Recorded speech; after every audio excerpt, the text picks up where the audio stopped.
Ask someone under 30 to name a new sitcom from this year. Most people go quiet for a second, then name something from 10 years ago instead. Friends, The Office, shows that ended before some of the people watching them now were even born.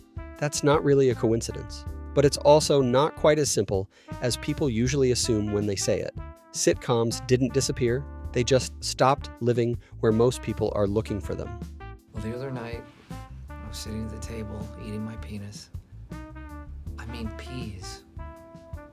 The Office ended in 2013. 7 years later, in 2020, it was still the most watched show in America, topping Nielsen's year-end viewership rankings by a significant margin over anything actually airing that year. Not close. The single most watched show in the country, 7 years after its last new episode. That's not nostalgia quietly doing its thing in the background. That's a format people clearly still want, almost completely ignored by the industry that used to build it for a living.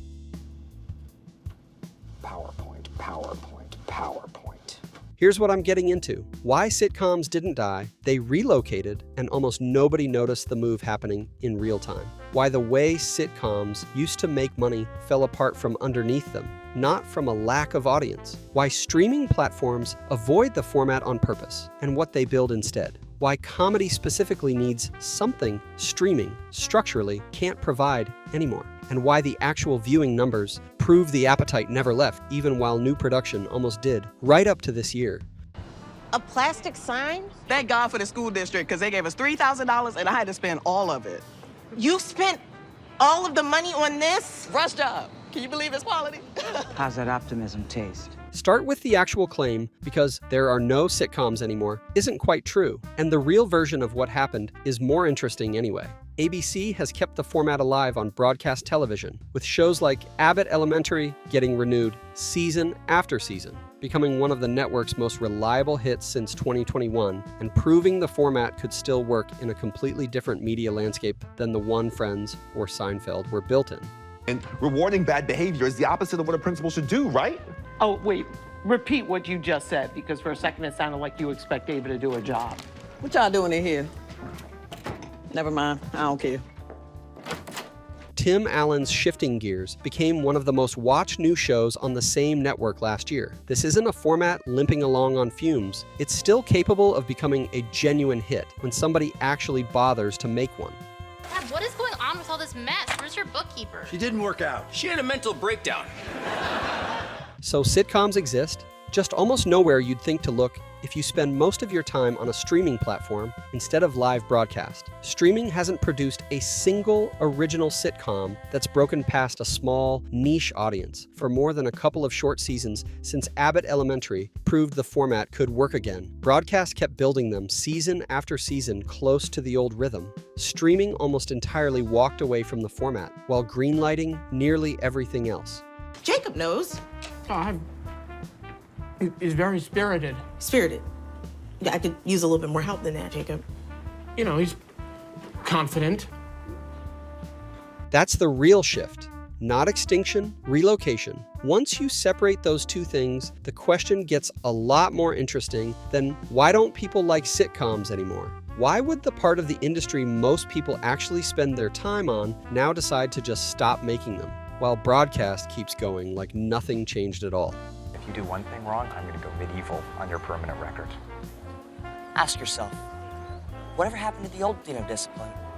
Old sitcoms didn't make their real money in the initial airing. They made it in reruns, syndication deals that ran for decades, funding expensive writers' rooms and long-term contracts for a full cast, season after season, long after a show's original run had ended. A hit sitcom in the 90s or 2000s wasn't just a show. It worked more like an annuity, something that kept paying out for 20 years after the cameras stopped rolling. Yeah, she tops out at 130. Wow. And that's just in the city. I get her up to 160 when I take her upstate. Really? You got a place upstate? Sure. That whole setup needed something streaming doesn't really produce anymore. Appointment viewing, a stable weekly audience, checking in at the same time, an episode that gets more valuable the more times it reruns in the same familiar slot. Streaming works completely differently. A show drops all at once, gets watched fast if it's watched at all, then competes against everything else released on the platform that same month. there's no rerun value the way an old syndication deal used to provide. I kind of know what it's like to be in commercials. My nickname in high school used to be Kool-Aid Man. So streaming platforms settled into a handful of dependable formats instead. Prestige dramas, glossy reality television, true crime, and mostly steered clear of sitcoms, treating the genre as outdated. Not because audiences stopped wanting them. The viewing numbers make that pretty clear. Because the way a sitcom used to turn a profit over 10 or 20 years just doesn't work on a platform that mostly cares what gets watched in the first 3 weeks and drops shows fast if that early number misses. I've been staring at that thing for years. Wendy, bring me the comically large bottle of champagne. Really? Are you sure? It's never been refrigerated, and I think at some point there was a fish in it. Honey, once you've made the sale, stop selling.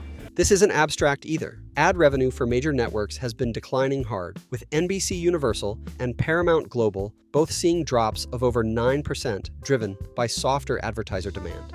That financial pressure speeds up cancellations across the board, even for shows with decent followings or real critical praise, since the whole approach now is about minimizing risk instead of funding anything experimental. A multi-camera sitcom with a full writer's room and a standing set is a slow, expensive bet in an environment that mostly wants the safest one available.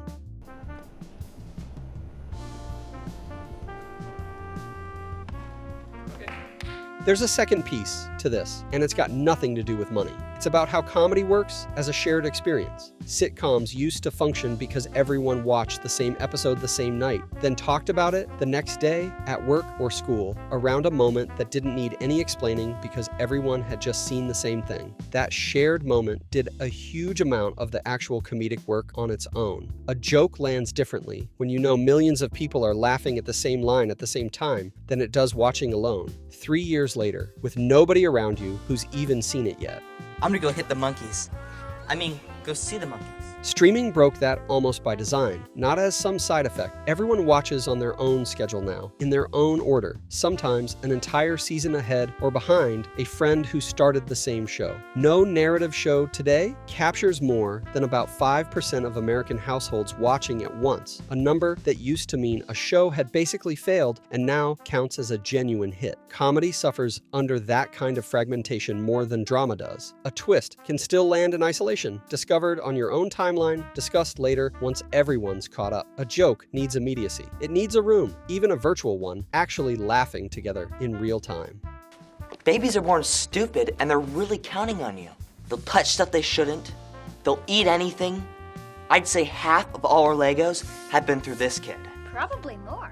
Losing that shared, simultaneous audience didn't just change how television gets watched. It quietly took away one of the things comedy used to lean on to work as well as it did. You can still write something funny without a shared cultural moment behind it. You're just doing it without a tool that used to make the format hit harder, and that's a tougher problem than just writing better jokes. Why not? Because I'm incredibly anal and an unbelievable control freak. No, you're not. I know I'm not, but you are. And I was trying to spare your feelings. Where things actually stand is a little more complicated than a clean, one-directional decline. Heading into the current broadcast season, the 4 major networks actually increased their total number of scripted series, a modest but real reversal after years of contraction. The imminent demise people predicted a few years back hasn't fully arrived, at least not on the broadcast side. At the same time, plenty of shows got cut this year, and daytime and late-night programming took some of the hardest hits of the entire cycle. I did the math once. It turns out every 17.4 dinners, my family actually has a pleasant meal together. Streaming keeps experimenting at the margins without fully committing to the format. A few shows flirt with a sitcom structure without fully returning to the old multi-camera model, and nostalgia revivals of older properties keep performing well, mostly because they're borrowing an audience's existing familiarity instead of trying to build a new one from nothing. One recent example is even self-aware about the whole thing, a meta-comedy about a struggling sitcom writer navigating studio demands and personal chaos got picked up this year. Either that's a coincidence or someone in the industry is quietly aware of the exact tension this video's been describing. I'll give you a note. You made a great film that you are ruining with this self-indulgent motel bullshit. None of this adds up to a format in freefall. It adds up to a format split cleanly in two. Broadcast keeps building new entries at something close to the old pace, just with far less reach than it used to have. Streaming, where most viewing attention actually lives now, keeps the door open just enough to profit off the old catalog without taking the risk of building the next one. You two broke up. Well, a baby wasn't going to help that anyway. And let me tell you, you're a little better off because he was a bit of a drama queen. No, stop. No. Here's the part that actually proves this was never really about audiences losing interest in the format. In 2024, HBO Max reported that The Big Bang Theory, a show that had concluded 5 years earlier, was one of its most watched titles on the platform. The Office did the same thing years before that, dominating a streaming service's most watched list well after its final new episode aired. These aren't small numbers. Old sitcoms are consistently outperforming a huge amount of expensive, prestige, currently in production content on platforms that could greenlight literally anything, and instead keep the lights on partly by running reruns of shows that stopped making new episodes a decade earlier. You're in for a cranky night. According to the codicil of the relationship agreement, which you insisted upon, we're not allowed to pout or be moody on date night. Calling this a dead genre doesn't really hold up. Nobody wants to fund a new one. Everybody's still happy profiting off the ones already sitting there. Younger viewers especially get pointed toward explanations like shrinking attention spans or a preference for more relatable drama over old-fashioned sitcom characters. But the actual viewing numbers on old sitcoms tell a different story than the one usually offered up. People aren't done with the format, not even close. The people deciding what gets funded next simply stopped believing it's worth the bet and built their whole strategy around that belief instead of ever actually testing it.